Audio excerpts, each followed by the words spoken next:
বাবু কোথায় গেল? কোথাও নেই। ওই যে দেখেছো আবার কেরাম তলার দিকে উঁকি মারছে। গিয়ে দেখি কি কাণ্ড করছে ওখানে উঁকি মেরে মেরে। এই বাবু, বাবু তুই ওখান দিয়ে উঁকি মেরে মেরে কি দেখছিস?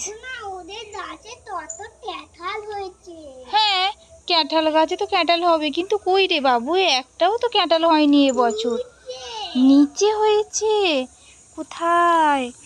এই বাবু ঠিকই তো বলেছিস, তলায় দুটো আছে আর এইদিকে অনেক কটা আছে। এই বাবু তোর হাত যাবে? তাহলে কি করে পারবো বলতো? আমি পেরে দেবো। তুই গাছে উঠতে পারবি? উঠে পারবি, কিন্তু ওদের গাছ, ওরা যদি দেখে ফেলে তখন কি করব?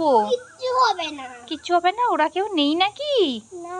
তাহলে চল আমরা ক্যাঁঠালটা পেরে দিদার জন্য নিয়ে যাই। ক্যাঁঠাল খেতে কিন্তু খুব মজা। আর এমনিতেও কালকে তো জামাই ষষ্ঠী, জামাই ষষ্ঠীর দিনকে ক্যাঁঠাল খেতে হয়। চলো তাহলে পারি।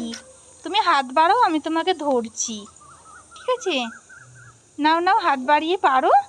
ঠিক আছে, তুমি আর একটু চেষ্টা করো, ঠিক আছে? এইবারে হয়ে যাবে, হাতটা ভালো করে বাড়াও।